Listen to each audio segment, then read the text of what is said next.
This is Book TV's Afterwards podcast. Each week, a top nonfiction author is interviewed by a journalist, public policy maker, legislator, or others familiar with their work.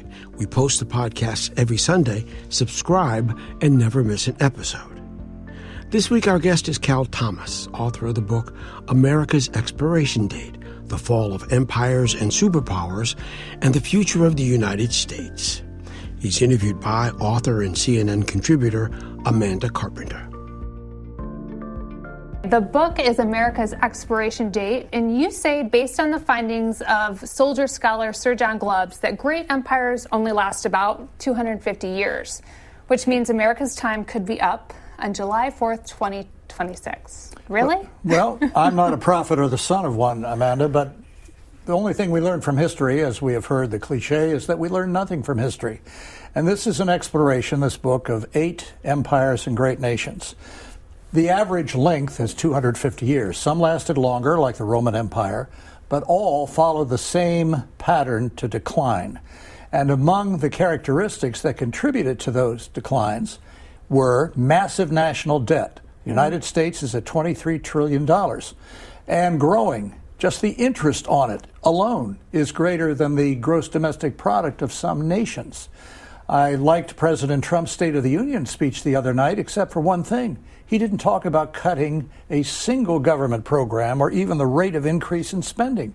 This is the only nonpartisan thing that happens in this town is spending. You can always get agreement on more. A second contribution to the decline of great nations and superpowers and empires is uncontrolled immigration without assimilation.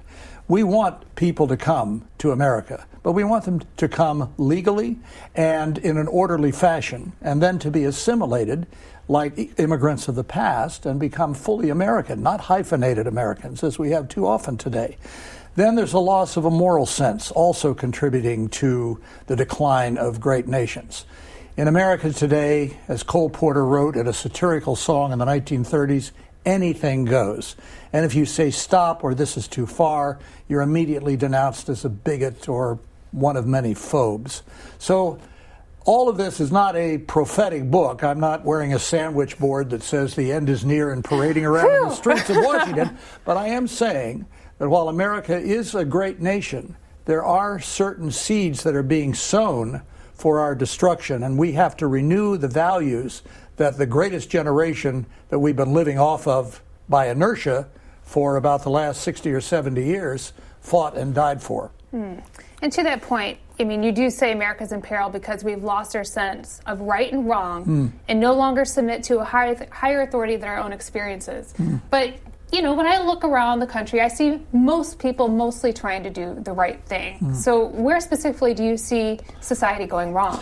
Well, again, I think we are tolerating virtually everything now. You take a look at the value of human life, and not just abortion, though we've had 60 million of them since Roe versus Wade, but there are other challenges now. In Chicago, in Baltimore, in major cities, there are 10, 15, 20 or more shootings every weekend. So many now that it hardly even makes the news. This is how cheap life has become in America. People getting shot and killed because drive-by shootings, somebody dissed me, I wanted the leather jacket or the expensive shoes. And now we're seeing in the debate over health care, and we saw it during the Clinton administration when President Clinton put Hillary, his wife, in charge of reforming health care in America, called Hillary Care then. The pressure to save money is going to be so great that once you've devalued human life at one end, the pressure to devalue it at the other end and in between, if you're too old, according to the government, if you're not contributing enough in your taxes, if you're taking more than you're getting, it'll start at the extremes. Things always do. But once the precedent is set, like doctor-assisted suicide in some states, particularly on the West Coast, then it's a very, very slow step to the next step. One of the things I mentioned in the book also is a poll of millennials, and a loss of a sense of God or the transcendent also contributes to the decline of nations and superpowers. You've got to have a reason for living on this earth besides getting up, going to work, making money, and buying stuff. There's got to be more to life than that. But 20% of millennials, according to the polls, have no religious affiliation at all. They answer none when asked by the pollsters. And I think that's a disturbing trend, whether you happen to be religious or not. Now, a lot of conservatives, and I'm sure you're familiar with this, say they believe in American exceptionalism. Is that a little foolish? Well, America is unique among nations, but there's no lifetime guarantee on it. And as I argue in the book, a lot of these other places, the Roman Empire, for example, the Eternal City. You go to the Eternal City now, it's in ruins. They thought they were going to be around forever. But they follow the same pattern as these other nations. Overextension, military experimentation. One of the other things that contributes to a nation's decline is military overreach. George McGovern, the 1972 Democratic presidential candidate, senator from South Dakota, friend of mine, said during the Vietnam War, we cannot be the policeman of the world. It's true. Now, to his great credit, President Trump has been jawboning not only our NATO allies, but others who have benefited for decades from the American nuclear umbrella, especially in Europe, to pony up and pay more and to provide more troops in their own defense. And I think that's a very good thing. So he is certainly on the right path on that issue. Now, in your book, you go through 8 different empires. I think some people may find it tough to draw the parallels between, say, the Ottoman Empire and what the Sultans did and what Americans are doing. But what do you see that is similar? Well, human nature never changes. You can put people in a toga, a dress, a suit, but you can't change their human nature. Greed, envy, entitlement, sexual pleasure, military overreach, what some people have called the 7 deadly sins. You can't change human nature. And so the point of the book in looking at the history of these various empires and superpowers is to say, okay, you had sultans, you had emperors, you had all of these other titles and people dressing differently and the rest, but they all suffered from the same internal dysfunction. And if we don't learn from them, this is, by the way, this is why a sense of the transcendent and being accountable to God is important for the extension and life of any nation. You also go through, and it's really fascinating, you say that there's cycles that these empires go through, and you compare it, how America is similar. And the thesis is right now we're in a cycle of decadence. Yes. What does that mean exactly? Well, the book and how do you know we're there? Yeah, okay. Well, the book is based on an essay by the late British diplomat Sir John Glubb, as you mentioned. And the final stage of collapse, Lincoln talked about this. Lincoln said, if America is to fail, it will fail from within before it is ever conquered from without. Solzhenitsyn, who I've reprinted his Harvard and Templeton Prize speech in the book, he was asked repeatedly, how did... And can you refresh the listeners on who that is exactly? Alexander Solzhenitsyn, the great Russian writer, the Gulag Archipelago, and so many others, was a prisoner in the Soviet Union, and he was finally released, and he came to America to warn America, as I'm trying to do in this book, that there is no lifetime guarantee on any nation. And to get back to the decadence thing that Sir John mentioned, there's a common denominator. There's a loss of a sense of God. There's, again, military overreach, uncontrolled immigration without assimilation, and a focus on self, a loss of a sense of right and wrong, as you mentioned earlier. Now, today, if you say, anything is wrong, behavior or whatever, you're immediately denounced as being one of many kind of phobes. And this keeps a lot of people from speaking out because they don't want to be denounced and criticized. But the national debt, nobody's talking. The last time there was any serious addressing. Why do you see the debt as a moral issue? Well, because you get pushback from Democrats. Well, of course. Saying, they're talking about more government and more programs to addict more people to government. Well, but just let's remember when Paul Ryan was Speaker of the House. He actually came up with a serious proposal, which everybody knew needed to be done, but was afraid to talk about, to reform Social Security and Medicare, the two major drivers of the entitlement programs and the debt, which continues to grow. He was denounced by the left. the commercial was created, a political ad that showed an actor, a Paul Ryan lookalike, pushing Granny in a wheelchair over a cliff. That was very funny, but it was not a serious response to what everybody knows must be done. Yeah. The politicians of both parties continue to kick the can down the road. We need to reform Social Security. Not everybody needs it. It should be means tested. Jack Kemp, the late congressman from Buffalo, argued this years ago. But anybody who touches it, the president in State of the Union speech said, we're going to guarantee you're going to keep your Social Security. Okay, well, that sounds great. But everybody knows that you cannot continue to spend and spend with more and more people retiring and fewer people working, or the programs are going to be bankrupt. But the politicians don't want to do anything about it, kick the can down the road. They're afraid they're going to be denounced like Paul Ryan. Yeah. You talk about the loss of a sense of duty. And it seems to me like these politicians that refuse to take on these issues don't have a sense of duty there. How do you think we could restore that? Well, nobody, younger people don't serve in the military and don't know anybody who did. When I was growing up, not only my dad, but many relatives served in the military. I served in the military. Can I push back on you a little bit there? Yeah, Just sure. because, my generation, I have a lot of friends that voluntarily joined the military after 9/11. Well, good. Yes, and, good. There's millions of people that are in active duty right now without a draft. Right. And so I do feel like when we talk about millennials, the younger generation, they get swept under the rug. Yeah. Because in your generation, people were drafted. They were indeed. And they didn't have a choice. But That's my right. brother is part of the Marine Corps. Good. He went voluntarily, saw people, a lot of loss. And it gets swept under the rug as if these young kids don't care. And I think a lot of people do. Well, they do. But I'm of a mind that I think everybody ought to do some kind of public service to serve their country. It could be the military. It might be in private. It could be in addition to the job. But, we get a lot of benefits. The freedoms we enjoy are not the natural state of humanity. If you look around the world, as I argue in my book, despotism, religious fundamentalism, denial of women's rights, lack of a free press, all of these things seem to be the norm. We have to renew, like a library book, if you're old enough to remember library books, and renew them. I still have a library in my town. You do? Okay. Do you have a library card, though? My kids do. Oh, well, your kids do, yeah. But they have to be renewed in order for you legitimately to continue the borrowing experience. It's the same with the values that build and sustained America. I mean, we've been through the Revolutionary War against a superior power, a Civil War, a Great Depression, recessions, the Vietnam War, and now we're facing perhaps the greatest challenge of all, terrorism, and the growth of China and its aggressiveness around the world under the radar for a lot of people. They're building bases in the South China Sea. They're building bases in South America in our back door, and nobody's really addressing these things. So these values, we can't live off the inertia of previous generations who shared them.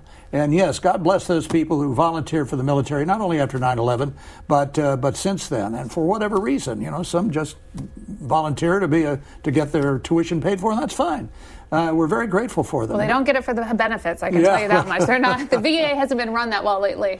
Well, I don't know. But what do you think the difference is between the greatest generation and now? Because there is something that's maybe different. And I do think you're right. It goes to a loss of sense of duty, maybe patriotism, shared values. I don't know what, but what do you see? It's probably, maybe it gets back to faith. That's part of it. But I think, the whole idea of obligation, we have an obligation to transfer to our children and grandchildren the virtues and values that we inherited from our grandparents and parents if we're of a certain age. Most of the World War II generation is gone now. We still honor them in various ways, not only with their own memorial here in Washington, but remember the Super Bowl where several veterans of World War II were 100 years old, 100 being the birthday of the NFL. Nice little connection there. But they're fading. And you'll remember, I think, maybe you didn't live through it, you're such a young person, but certainly you studied the history. Those who came back from Vietnam were spat upon, were demonstrated against were treated as murderers and the rest. So we haven't really seen an appreciation of those who have served their country and served it with honor and distinction. Duty, honor, country. Those are the three things. We don't teach patriotism anymore. Now they've done away with the Pledge of Allegiance in a lot of the public schools because it might offend other people who've come from other countries. This is America. Excuse me. If you want to pledge allegiance to your country, then why did you come here? So if you don't teach these values, if you don't, indoctrinate those virtues, which has a negative connotation, but in the area of freedom and duty, honor, and country, you have to be taught. You have to have them inculcated in you. You don't catch them naturally like you catch a virus. Now, I'm so curious about your thoughts in the current political environment because of your history with faith in politics. And you were a founding member or veteran of the moral majority, but you did break with it once you saw or perceived the leadership as being seduced by power. And it seems like there are a lot of parallels today. There are, and I learned that virtue and morals do not come from the top down, they come from the bottom up. And that's been true not only in this country, but in virtually every other nation that has been sustained beyond its birth date. I think that faith is something that can be transferred to others, but it can't be done by the government. And you can't expect, especially people who do not believe as I do, to accept what I believe based on legislation or a president or an election. Now, I think you can argue in the public square without, saying that you're trying to impose biblical values on people. Certain things that are common to all humanity. Treating others with respect, equality for women, golden rule, love other people as you love yourself. That'd be a good basic to start with. Pretty good, yeah. We could use more of that in Washington. But you asked about, the politics. I mean, I've been doing my column now for almost 36 years. Congratulations. Thank you. It's twice a week. Twice a week, yeah. Do the math. No, not on the spot, sir. Okay, all right. But thousands. Things have really changed a lot. Part of it's the 24/7 news cycle. Yeah. But part of it is a polarization that I have not seen since really the Vietnam War. And I would argue in some ways it's even worse. People don't know each other anymore except by labels. People don't talk to each other. People tune into programs on radio and television that simply reinforce what they already think, and they don't listen to another point of view. And you've always made a point of trying to reach other people. You had a column with Bob Beckel, who everybody knows from Fox News for many years, to try to find common ground. You wrote a book, I think, called Common Ground, and you think that's harder to do now? I think it's harder to do now. I also wrote one after that called What Works. And my argument was, look, I don't care if it's a liberal or conservative, Democrat or Republican program. Let's have an unbiased look at it. If it is producing the results as advertised by its charter or legislation at a reasonable cost and can't be done better by the private sector, we keep it. And if it's not, we get rid of it. Now, we do that in business. If you have a sales plan in your business and it's working, great. But if your competition is selling more items than you are and your plan is failing, then you get rid of it or you go out of business. Why can't we do that with government? Ronald Reagan had one of the great lines of all time about that. He said the only proof of eternal life in Washington is a government program. It's easier to kill a vampire than a government program. We can't even reduce the rate of increase in spending, much less actually cut it. Again, you don't do that in business. And there are, there was a federal tea tasting commission for years before that went out of business. There was a national helium reserve when people thought that dirigibles might be useful in warfare. And after the Hindenburg explosion in the 1930s, you should probably the expression, shot that down. But this is the problem. Once a program gets passed, they forget about it. The bureaucracy grows. I did a recent interview with Secretary of Education Betsy DeVos. She's trying to cut and cut and cut the federal presence in public education. Bill Bennett, her predecessor in the Reagan administration, tried to get rid of the Department of Education. He couldn't do it. Congress wouldn't let him do it. You got the teachers' unions and all this stuff. So I think we need a top-to-bottom look at our government, its purpose, and the increasing loss of individual freedom as government grows. I was struck on the topic of Christians in government and the media. You wrote in a recent column that today evangelicals are perceived by many as one more interest group attached to the Republican Party and especially President Trump. As members need to make a choice as to which one is their true master, they can't serve both. What made you want to write that? Well, a lot of things. A lot of my evangelical brethren, I think, I love President Trump's policies. I think they're working better than any president, Republican or Democrat, we have had in recent years. Whether it's unemployment or employment across all demographics, whether it's the stock market, which continues to set records. Do you think that's him, or just the fact that there was a unified Republican government and maybe business thought some of the pressure was relieved? Well, it's not been unified since he was elected. Yeah, I mean, in the beginning, what started the boom? Well, of course, in the first year or so, Democrats were still crediting President Obama. President's power is limited in some ways, but a lot of it has to do with consumer confidence, which is also up. But you asked a question about the evangelicals and their fealty for President Trump. In terms of issues, whether it's pro-life, religious freedom, Second Amendment, he has been better than any Republican or Democrat president, including the sainted Ronald Reagan, in my memory. Now, do a lot of them like his personality? Do a lot of them like his language? No. But they've been given the choice in 2016 between Hillary Clinton, who was far left liberal in their minds, and Trump, who may have been imperfect morally, and aren't we all, but at some level, but who appealed to them on the basis of the policies in which they believe. We're going to have the same choice this year. And, Jesus said, my kingdom is not of this world. And so that's the higher kingdom and the eternal kingdom. And all of the rest is just, the rest. And I am sympathetic to voters who make that choice. It's a binary choice, as many people said, between one and the other. But in Washington, there's a lot of Christian Republicans who have to make a choice about how they can serve a president who forces people to defend really tough things that unchristian-like behavior. What advice do you have towards a faithful young person who is asked to serve the president but might be uncomfortable with some of those things? Well, in terms of, Christian-like behavior, I'm not 100% in that area either. We're all have sinned and fallen short of the glory of God, and we're all pressing on the upward way, as the old Baptist hymn says. I think nobody's perfect. There are people in Congress that are imperfect people. Bill Clinton certainly had his problems. Lyndon Johnson, Jack Kennedy, was covered up by the media for all the affairs he was having. But this is the kingdom of this world, and this is how it operates. And you have to look beyond that in some areas and decide on the policy matters. It's too easy to say, well, we're not electing a deacon or an elder in our church or electing a president of the United States. Okay.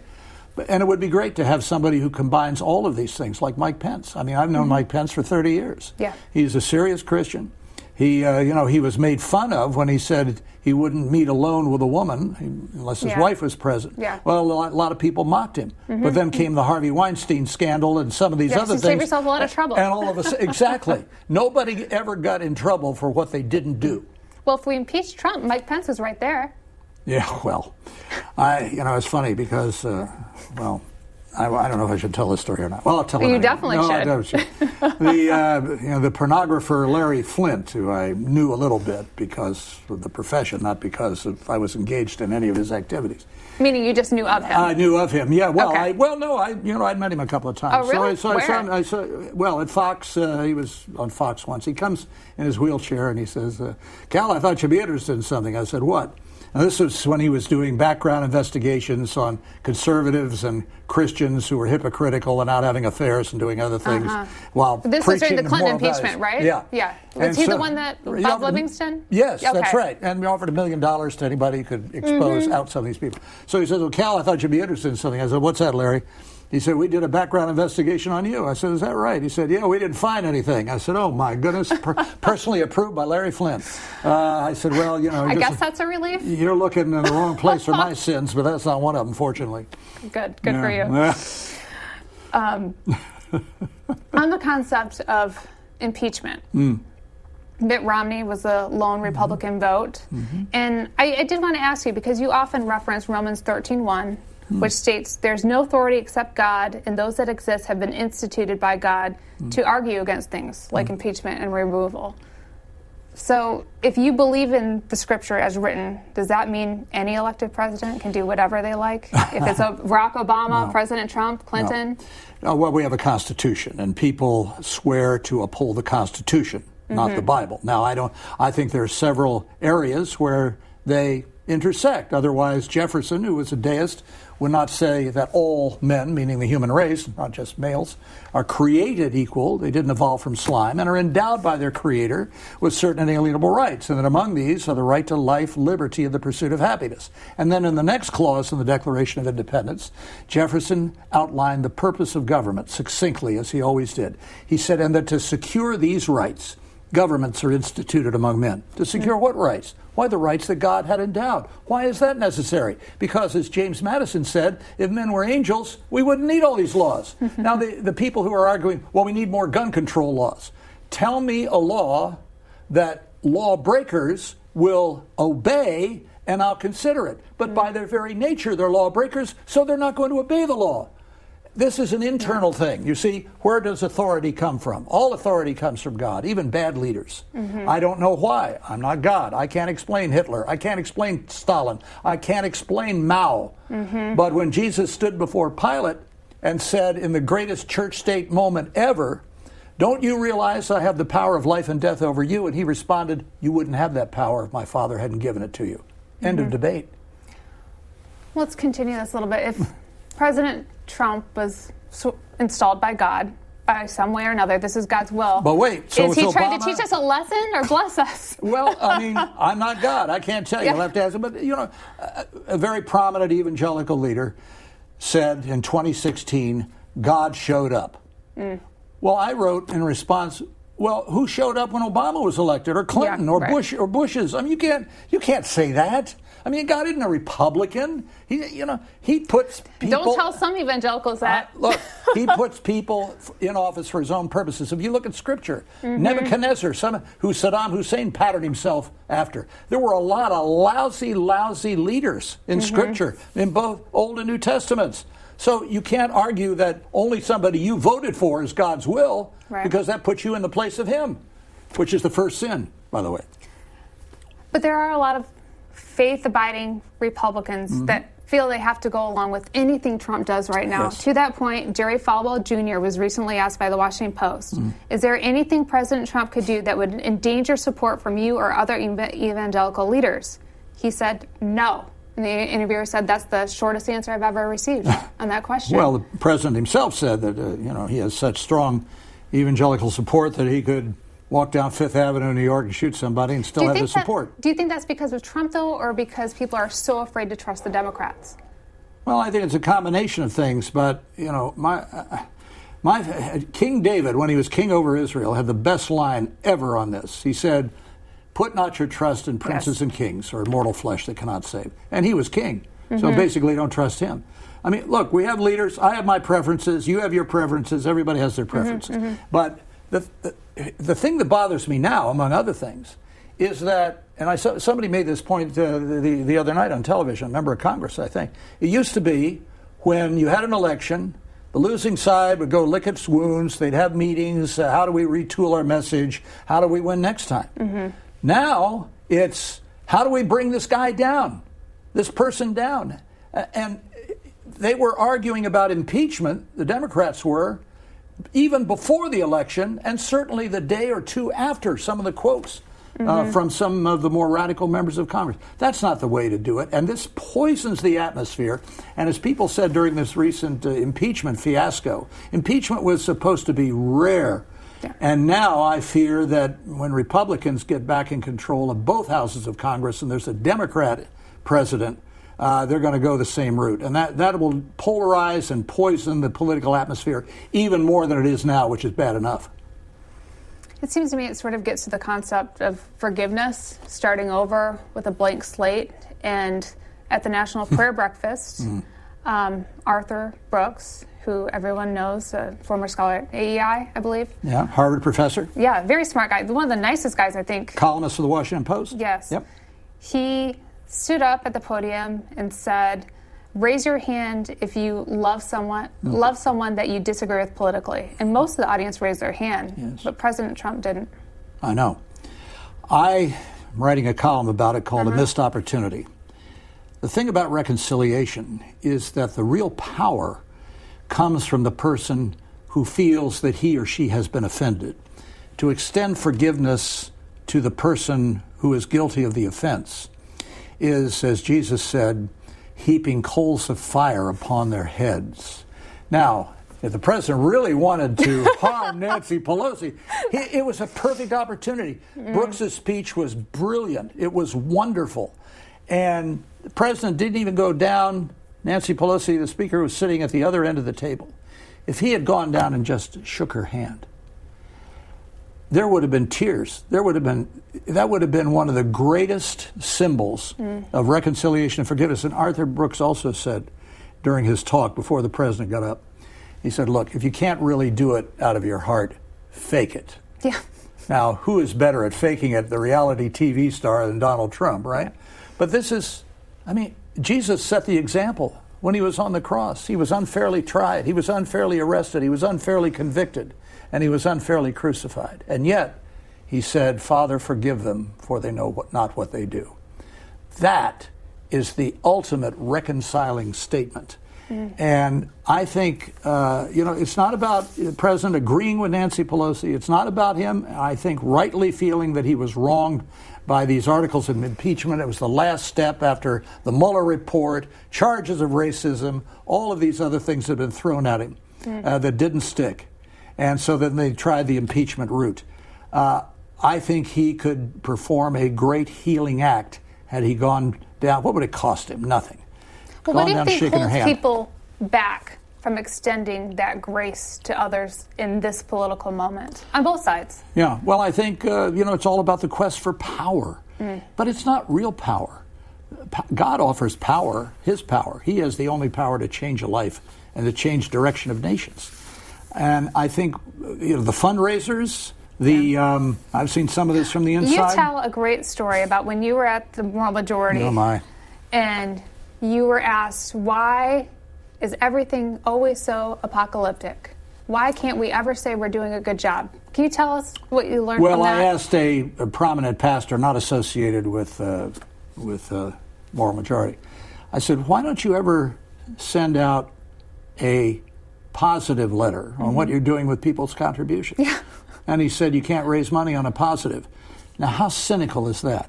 So if you say things are going great, thanks for your contributions, you've really made a difference, they're not going to send any more money. But if you say, the world's going to pot, the president is terrible, whatever, send me $20. You're more likely. Now that is cynical manipulation. I don't care who's doing it. And the left does the same thing. And some of them use the same fundraisers. They really do. They work both sides of the streets like a cheap hooker. And as long as the check's clear, who cares?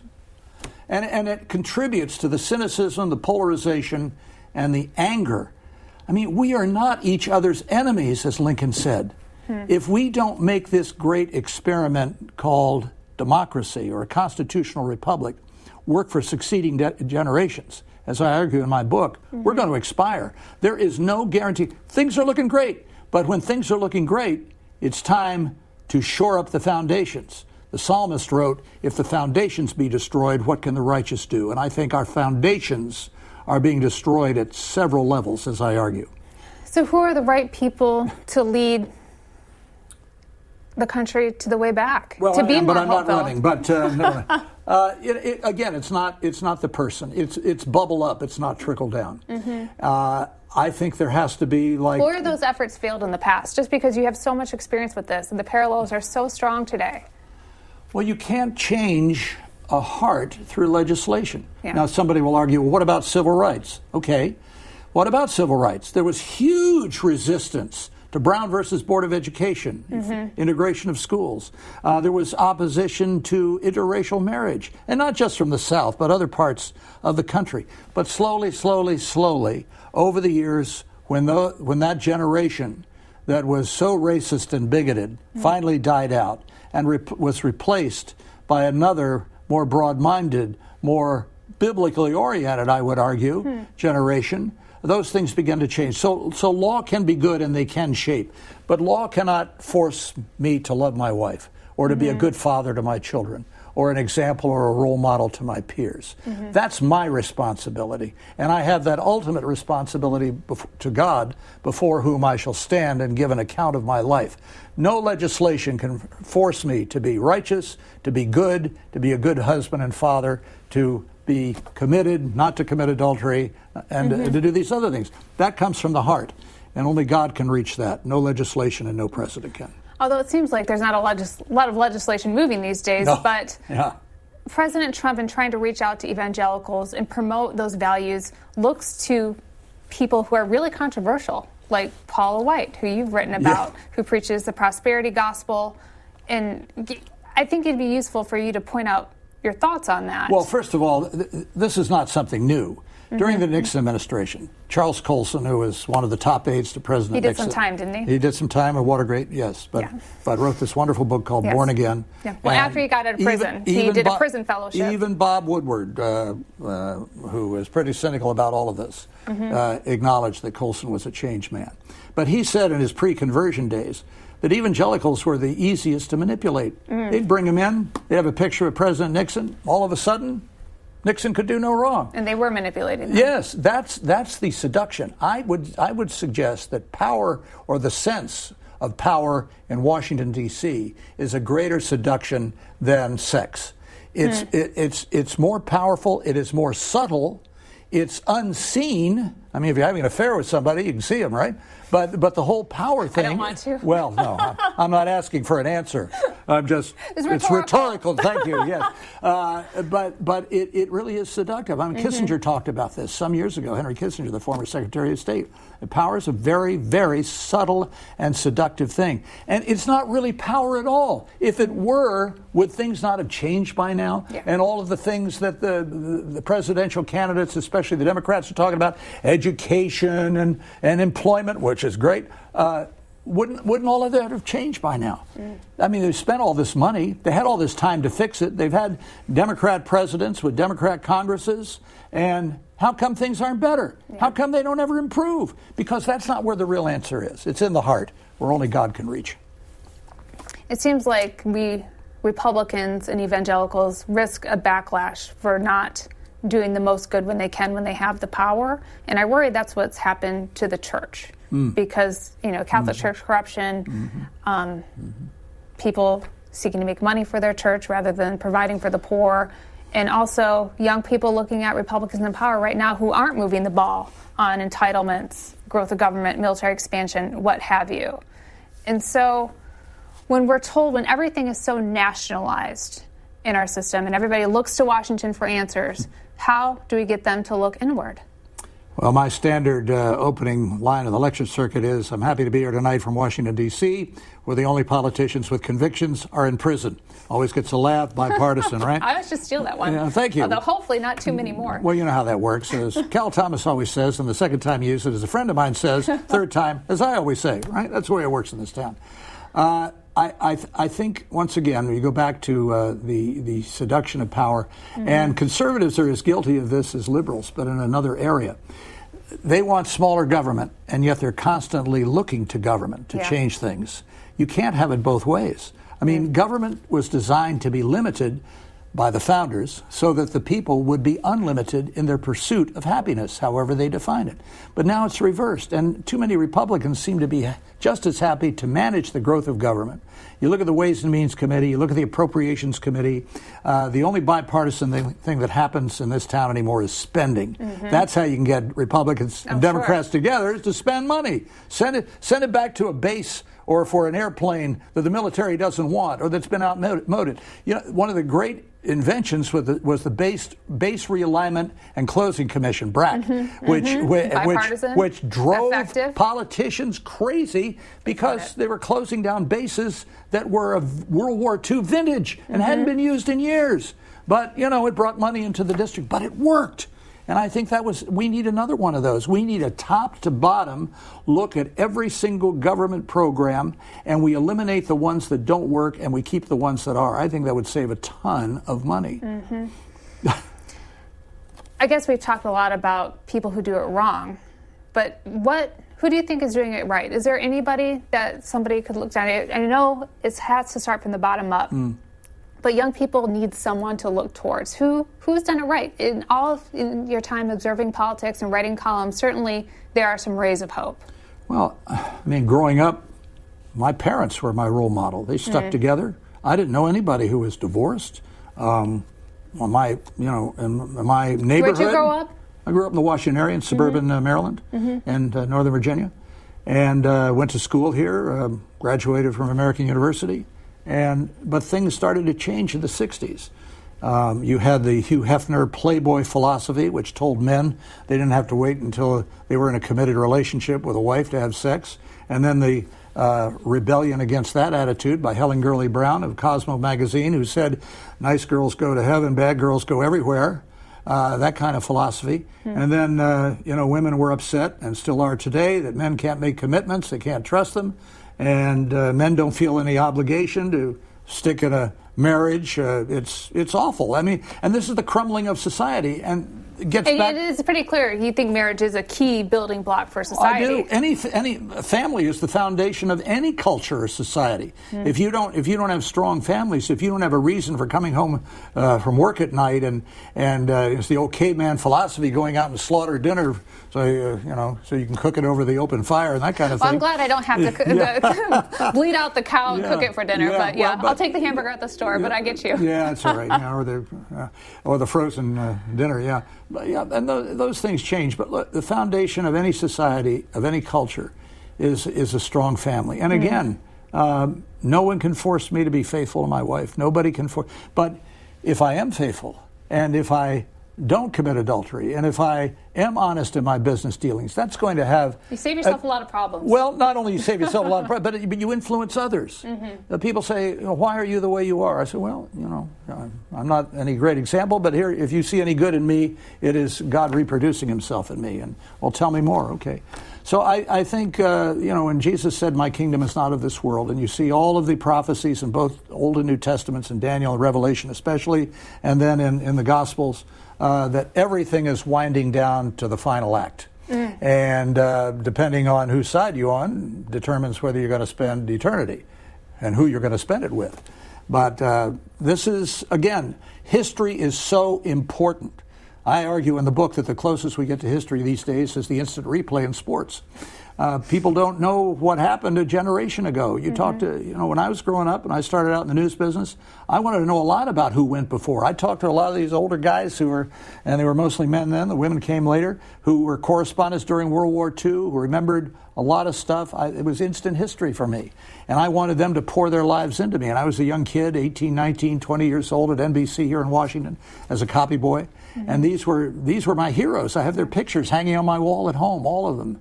And they wouldn't be known to today's generation probably, but who do we have like that, who are, as you say, role models in our lives? Not sports figures, certainly. Certainly not politicians, but who's out there? Clergy? Well, maybe some, but as you suggest, a lot of them are compromised by the unbroken fealty to this president or another Republican president, and the left does the same thing. They have their favorites. They excuse Bill Clinton. I mean, it's just sex. That's between him and his wife. I mean, you go back and look at James Carville and some of these others who just poo-pooed the whole thing. So this is not unique to President Trump. This has been going on for a long time.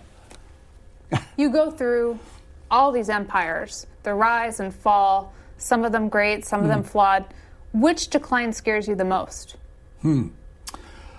Well, let's see. I'd have to say Rome, because the Romans had this version of Las Vegas they went to, and it wasn't just Nero. It was a whole bunch of them. They go out and have, sex with whomever in the baths and all that stuff.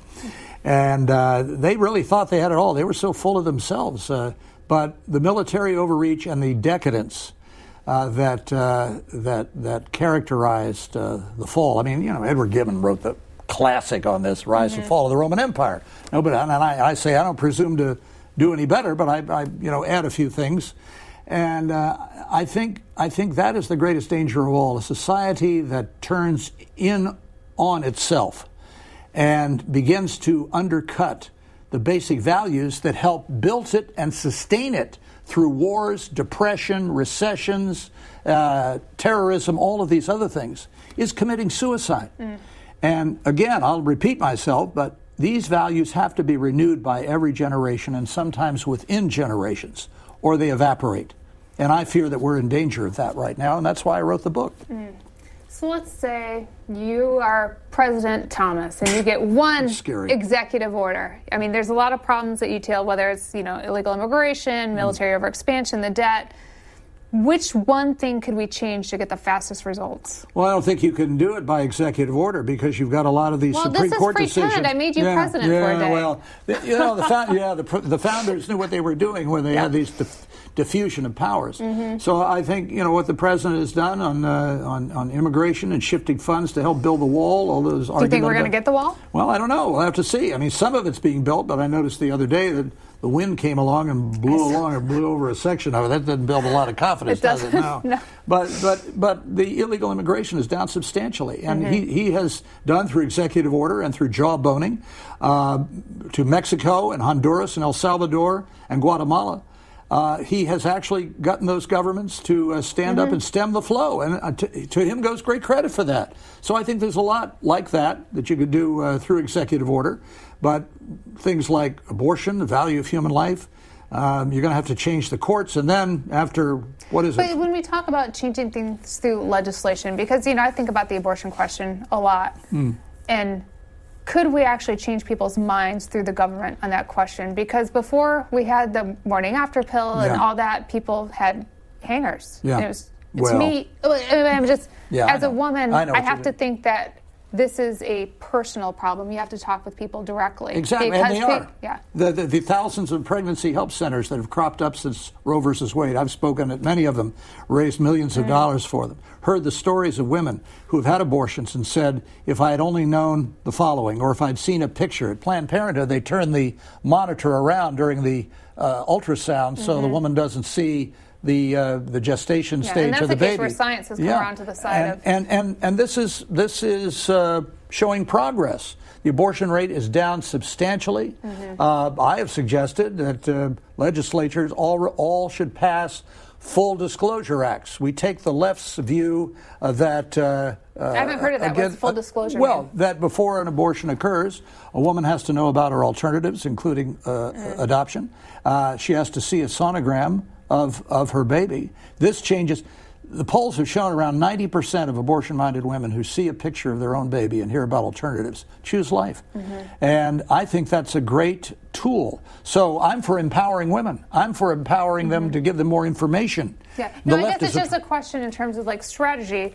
In reading your book and you talking about bottom-up solutions for these moral problems, it did make me wonder if evangelicals are wrong to put so much emphasis on overturning Roe v. Wade when those kinds of efforts seem far more effective. Yeah, well, they are. And I don't think it's either or. And there will still be states like New York and California and Vermont and some others who will and have already. Here's Cuomo of New York, who signed this legislation. It was probably the most liberal abortion legislation ever. I mean, right up to the moment of live birth.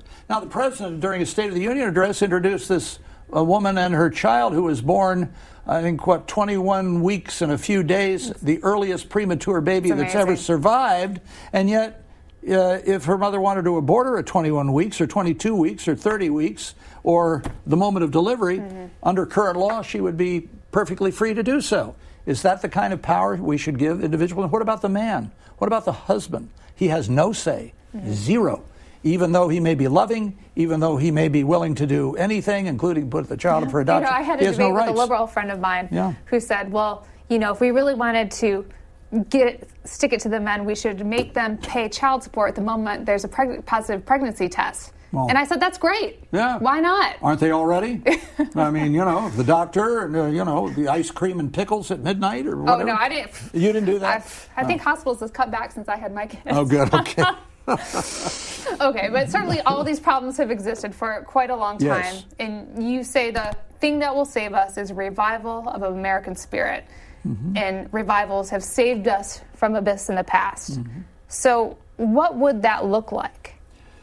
Well, a couple of things. There are two kinds of revivals. There's the spiritual one that comes only from God. And if you look at the revival of 1857, It began with what the religious historian J. Edward Orr called a concert of prayer. Two men got together on their lunch hour in Wall Street and began to pray once a week for revival. And then they decided the problems of America as we were being torn apart in 1857 with the Civil War to follow just a few years later, that they needed to meet every day for prayer. And then the group got so big that they couldn't fit them all in the Dutch consistory building in Manhattan, Lower Manhattan. So they moved to the churches at night and invited their spouses and kids. And at the height of the revival, which exploded, 10,000 people a week in New York City alone were being converted. When it got down the Appalachians to West Virginia in the middle of winter, they cut holes in the ice to baptize people in the middle of winter, prompting Was that necessary? Prompting one commentator, you got to let me hit the punchline here, prompting one commentator to say, when Baptists are that on fire, you know that, well, I blew the punchline now because you interrupted me. No, when Baptists do that, you know they're really on fire. Anyway, forget it. Put the fire out. Mess it up, yeah. Anyway, so that's, that's where real change comes from, the spiritual level. Now, on the political, economic level, that comes from people just decide to live differently. And you have to look at our public schools now. A lot of schools no longer are allowing, and in fact outlawing, the Pledge of Allegiance to the flag. We did that every day in school.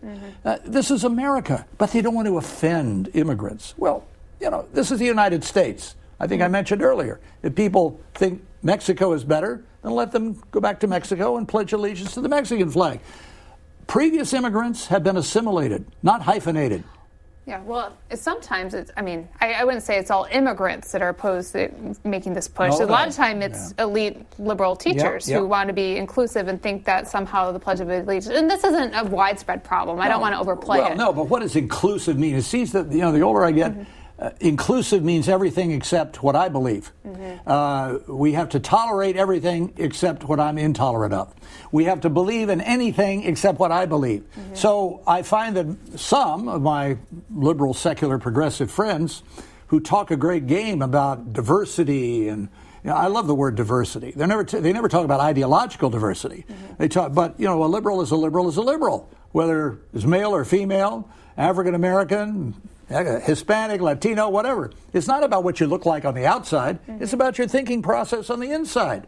And so real diversity would mean people of different political points of view and backgrounds. But you don't see that increasingly at our universities.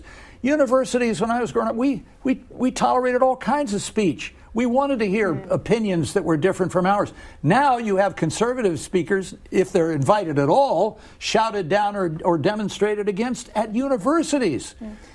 Do you think widely, though, conservatives are really being discriminated against? Because you look at the success of Fox News, and it's most watched cable station but ever. It's 2-3 million people at a time. I'm just saying, but some of the most influential voices are conservatives. Well, it depends on what you mean by influential.